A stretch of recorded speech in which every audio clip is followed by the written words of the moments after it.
Bismillahirrahmanirrahim. Assalamualaikum warahmatullahi wabarakatuh. Alhamdulillah. Alhamdulillahirabbil alamin. Wassalatu wassalamu ala asyrafil anbiya sayyidina Muhammadin wa ala alihi wa sahbihi ajma'in.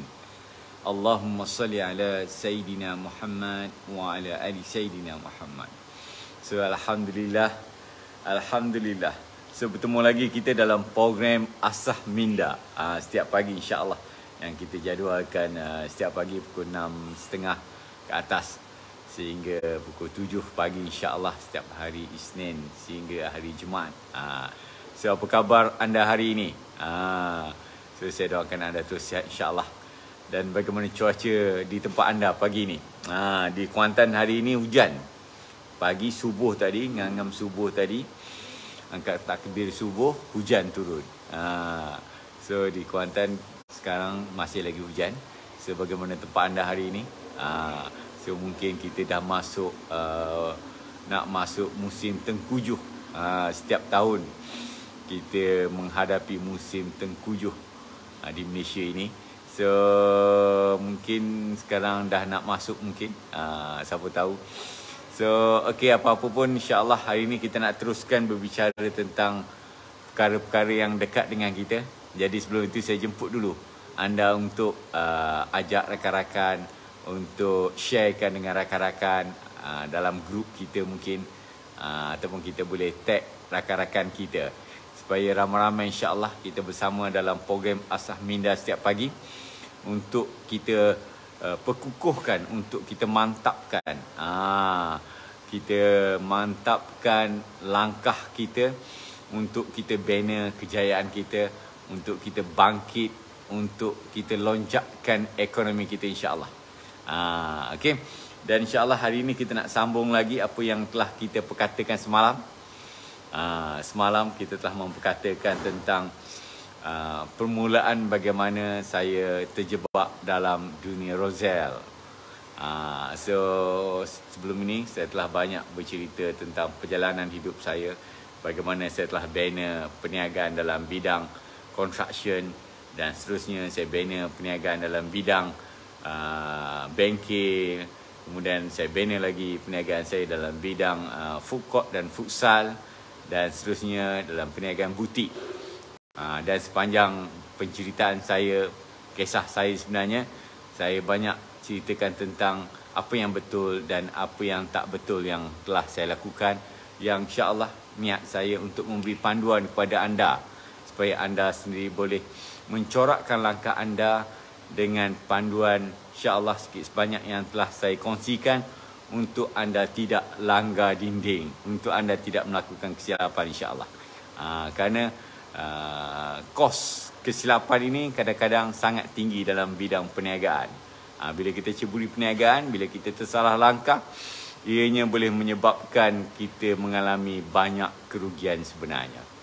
Okey, so itu insya-Allah niat saya, dan hari ini saya nak sambung lagi kisah bagaimana saya terjebak dalam dunia perniagaan Rozelle ini. Dan seperti mana yang saya ceritakan semalam, sebenarnya di awalnya saya langsung tidak terfikir untuk menjalankan perniagaan dalam bidang Rozelle. Saya hanya untuk menjalankan bidang pertanian. Saya nak ceburi bidang pertanian, nak buka ladang Rozelle, nak buat bisnes hanya sekadar untuk menjalankan penanaman Rozelle melalui penjualan buah Rozelle yang kita tanam terus kepada kilang. Itu asalnya. Dan ianya berikutan daripada cabaran sahabat saya daripada Perlis yang datang, yang mencari seseorang yang boleh supply kepada beliau 5,000 kilo, iaitu 5 tan setiap bulan. Atas kerana itu, saya menyahut cabaran itu dan saya dah mula menanam Rozelle. Dan seperti mana yang saya ceritakan semalam, saya dah berjaya menanam Rozelle seluas 20 ekar, yang saya pecahkan lot dia kepada 4 lot, 5 ekar 5 ekar, atas tujuan sebagai rotation, pusingan, kerana Rozelle memerlukan tempoh masa 3 bulan untuk dituai. Selepas 3 bulan, lepas kita tanam 3 bulan, baru kita dapat tuai dia. Jadi atas maksud itu saya buat rotation. Jadi bila rotation tu saya perlukan tanah yang agak luas. Jadi saya tanam 20 hektar dengan mengikut plot-plot yang saya dah buat. Okey. Dan alhamdulillah, so saya dah dapat supply pada bulan pertama kepada sahabat saya 5,000 kilo, 5 tan, dan alhamdulillah ianya berjalan lancar. Kemudian bila masuk pusingan kedua, bulan kedua, iaitu bila mana kita dah merancang untuk tuai pada bulan kedua nanti. Jadi waktu itu kita dah merancang sebab penjagaan Roselle ni kita kena berterusan. So Roselle dia kalah kepada pokok-pokok yang tumbuh di sekelilingnya. Jadi kita kena pastikan bahawa tidak ada pokok-pokok lain. Contoh pokok lalang, pokok-pokok yang lain yang tumbuh di sekeliling pokok Roselle, kerana ia boleh menyebabkan pokok Roselle ini terbantut. Jadi kita nak kena pastikan. Jadi saya upah pekerja untuk sentiasa maintain supaya batas yang saya buat tadi dia tidak tumbuh lalang. Selain daripada kita dah letak plastik hitam, kita juga kena pastikan lalang-lalang tidak tumbuh. Dan jarak antara satu pokok ke satu pokok paling kurang mesti dalam 3 kaki. Itu paling kurang. Dia tak boleh rapat sangat, sebab bila rapat pokok Roselle ni dia membesar begitu, dia merimbun. Jadi kalau kita rapat-rapat dia susah nak merimbun. Jadi dia kurang keluarkan hasil. Jadi kita kena perlu jarakkan dia. Paling kurang 5 kaki, 3 kaki, dan cantiknya 5 kaki. Okey. Jadi antara pokok-pokok ini kita kena pastikan tidak ada tumbuhan-tumbuhan lain, pokok-pokok lain. Contoh pokok lalang, tumbuhan lalang dan sebagainya. Okey. Dan kita kena pastikan setiap hari kena siraman yang cukup. Kerana Roselle memerlukan air yang banyak. Jadi kita kena siram paling kurang 2 kali sehari, pagi dan petang. Dan begitu juga sebenarnya kita kena pastikan kita kena letak baja.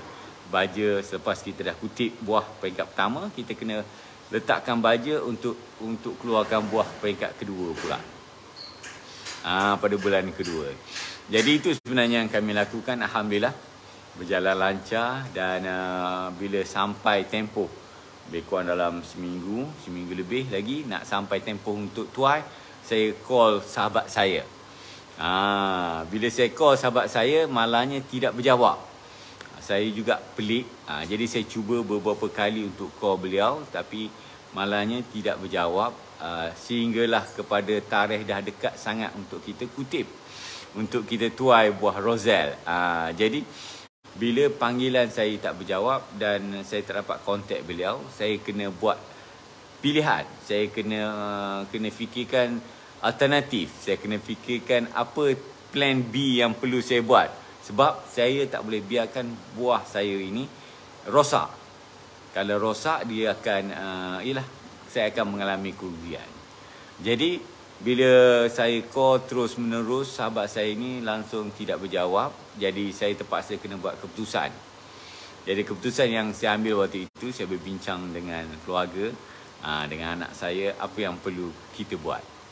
Dan di situlah sebenarnya timbul idea untuk kenapa kita tak proses sendiri. Kenapa kita tak proses sendiri Roselle ini. Kita jadikan dia cordial dan juga minuman terus mungkin. Waktu itu kita memang tidak ada pengetahuan lagi tentang pemprosesan, tentang bagaimana nak proses dan sebagainya air Roselle ini. Jadi saya mengambil inisiatif untuk pergi berjumpa dengan pegawai Mardi. Pegawai Mardi, dan bertanyakan tentang Roselle, apakah produk yang sesuai dengan Roselle ini. Dan daripada situ sebenarnya pegawai penyelidik Mardi ini, saya berjumpa secara personal dengan beliau, dan beliau menasihati saya untuk produce cordial dan juga air minuman terus ready to drink. Okay, so beliau ajarkan kepada saya bagaimana cara pemprosesannya, bagaimana cara untuk mendapatkan ramuannya, Jadi alhamdulillah saya banyak berterima kasih kepada pegawai penyelidik Mardi ini kerana beliau bersedia untuk mengajar saya dan beliau mencurahkan banyak ilmu tentang teknik-teknik pemprosesan Rozelle. Bagaimana kawalan suhu perlu ke atas pemprosesan Rozelle dan bagaimana kaedah kita nak pastikan Rozelle ini tidak mudah masam. Sebab Rozelle bersifat masam. Jadi kita tak boleh kita tak boleh salah daripada sudut teknik proses Rozelle ini. Kalau kita salah, dia akan mudah masam. Terutama daripada sudut kebersihan dan juga waktu kita filling. Waktu kita filling dalam botol, dia tak boleh dalam keadaan sejuk. Dia mesti dalam keadaan yang panas. Itu antara teknik-tekniknya. Dan pastikan bahawa ianya tidak tercemar. Kalau tercemar, ia mudah menjadi jadi kita panggil terapai. Dia akan membentuk kita panggil ampaian yang boleh menyebabkan berlakunya proses penapaian. Penapaian yang mengakibatkan boleh meletup sebenarnya. Kita pernah buat kajian sehingga kalau kita biarkan Rozelle ini dalam keadaan yang kita panggil, kita masamkan dia dan dia boleh menyebabkan dia meletup. Letupan yang agak kuat sebenarnya kerana asid yang keluar daripada Rozelle itu. Jadi ini sebenarnya antara teknik-teknik yang telah diajar oleh pegawai penyelidik Mardi tadi kepada saya, dan alhamdulillah daripada ilmu yang beliau curahkan, so saya telah membuka industri Rozelle, tetapi bukan secara besar-besaran dulu. Kami hanya membuka secara kecil-kecilan. Kami hanya sekadar untuk apa buah yang ada tadi, setiap hari kita kutip sikit-sikit, kita proses. Kita kutip sikit-sikit, kita proses. Kerana buah Rozelle selagi kita tak kutip, dia berada di pokok, masih lagi selamat. Kita jangan petik dia, kita dah tuai dia, tak boleh. Kita kena terus proses dia. Jadi itu yang kami buat. Kami ambil sikit-sikit, setiap hari kami proses. Kami hanya proses dengan menggunakan secara konvensional sahaja. Gunakan periuk di rumah sahaja sebenarnya waktu itu. So kita proses mengikut teknik-teknik yang diajar oleh pihak Mardi tadi. So alhamdulillah bila kita dah produce, kita hasilkan dalam dua bentuk. Satu bentuk cordial, satu lagi dalam bentuk ready to drink, dan kita cuba pasarkan. Dan alhamdulillah di waktu 2018 itu permulaan kami memasarkan Rozelle ini kepada masyarakat luar. Kami memulakan dengan orang-orang yang terdekat dahulu. Tengok respon mereka dan tengok apa yang mereka beri maklum balas kepada kami. Dan alhamdulillah rata-rata menyukainya, rata-rata sukakan rasanya, dan mereka appreciate, mereka hargai Rozelle itu. Dan itulah sebenarnya yang kami rasa terpanggil, kami rasa wow, ini sesuatu yang boleh dimajukan, yang boleh dibesarkan. Dan daripada situ sebenarnya kami cuba mengkaji lagi dan mendapatkan khidmat nasihat yang lebih profesional untuk kami besarkan perniagaan ini, perniagaan Rozelle itu. Jadi Alhamdulillah. So daripada permulaan hanya daripada rumah sahaja, di rumah sahaja kita proses sendiri.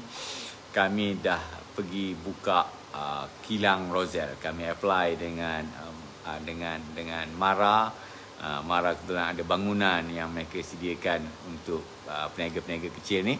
Jadi kita mohon, kemudian kita dapatkan lot industri di kawasan industri yang Mara gazetkan kawasan industri.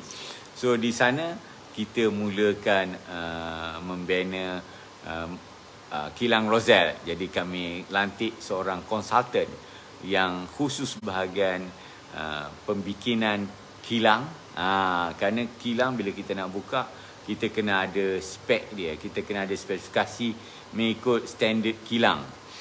dengan lantainya mesti lantai yang kita panggil heavy duty, lantai yang mesti kita panggil, kita kena gunakan cat yang diluluskan. So banyak sebenarnya yang kita kena patuhi kehendak-kehendak pematuhan kilang, GMP, Good Manufacturing Practice. Kemudian dengan shieldingnya kena lengkap, pengudaraannya, semua kena ada, kena lengkap. Begitu juga dengan sistem pipingnya, dengan tangki, penapis dan sebagainya, kena cukup. Dan kemudian konsultan kita akan mencadangkan machine proses, machine proses, peralatan memproses, daripada beningnya sampai pada cookernya, kemudian sistem penapisannya, kemudian sistem filling dan sebagainya.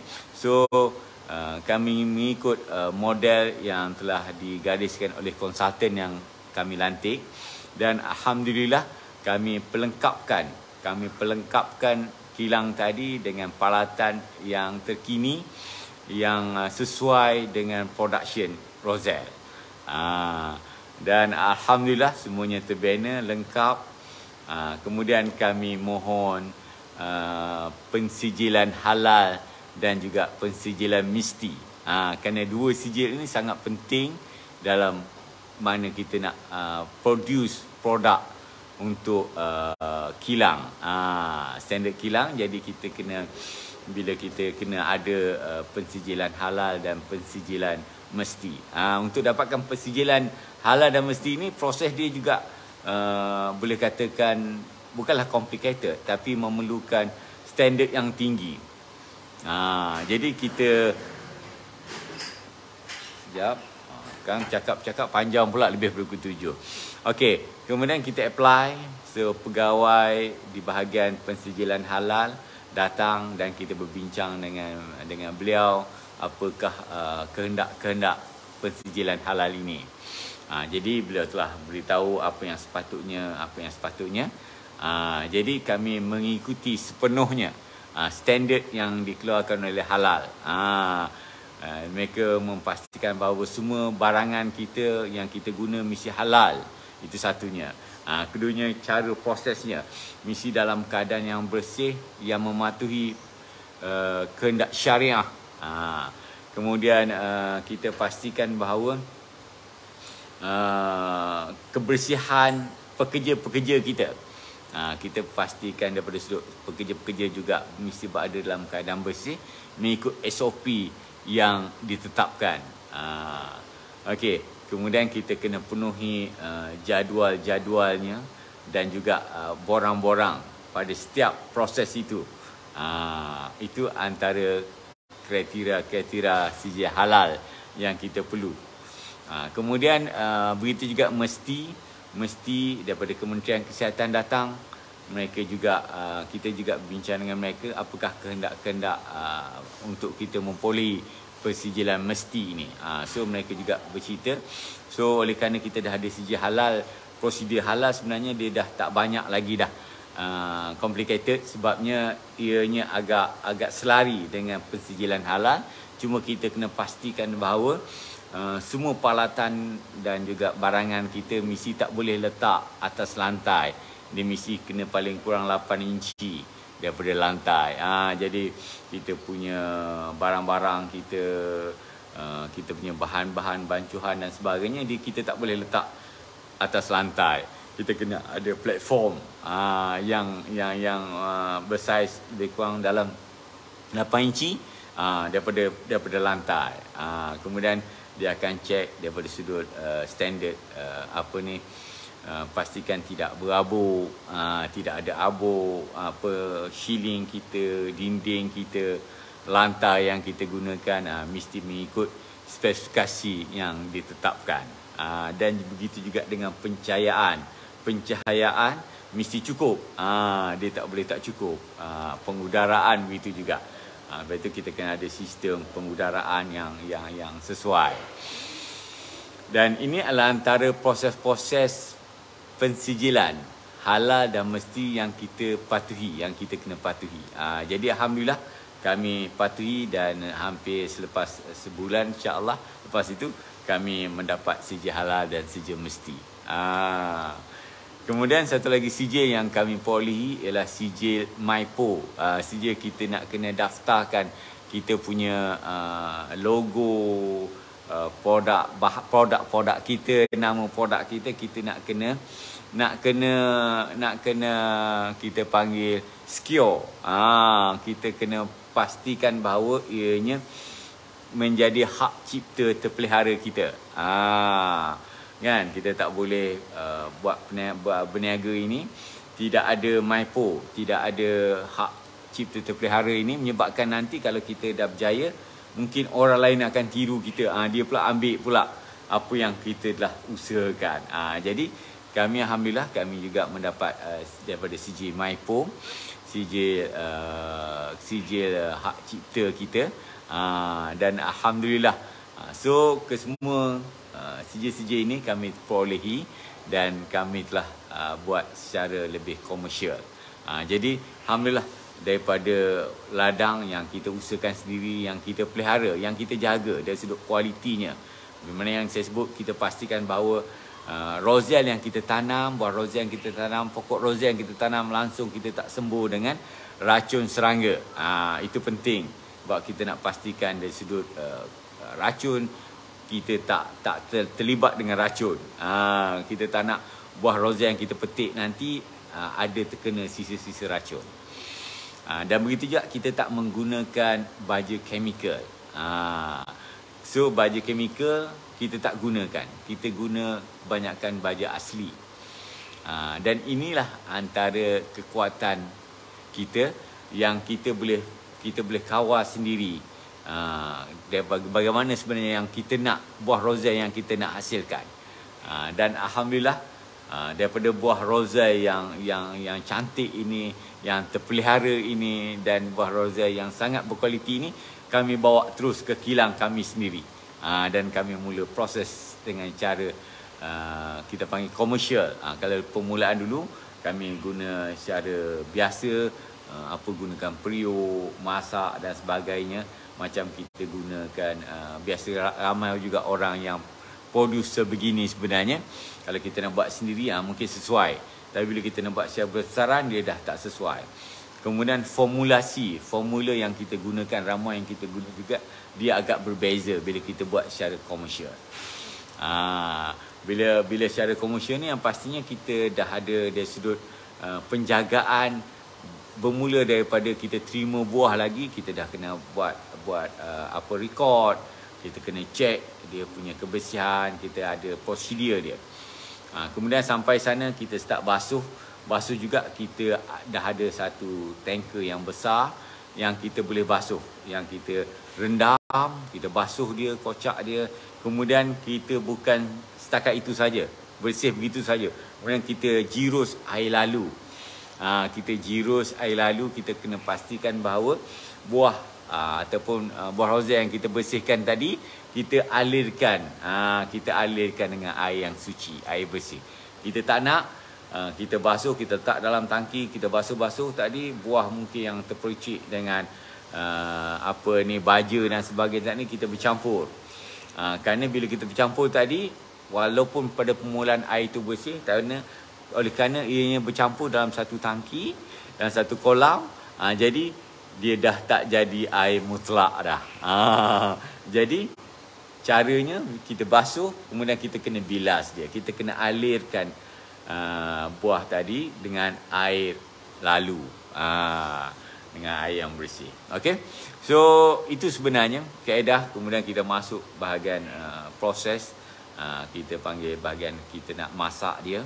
Jadi kita kawal apinya, kita kawal supaya kita tak nak buah rozel kita ini dia kita masak secara berlebihan yang menyebabkan enzim ataupun nutrition di dalam khasiat rozel tadi dia terbebas keluar. Kita tak nak dianya terbebas keluar, kita mesti nak kena kawal supaya kita masih lagi boleh mendapat lagi khasiat rozel secara semula jadi tadi. Kan? Sebab itu kita gunakan, kita panggil steam cooker.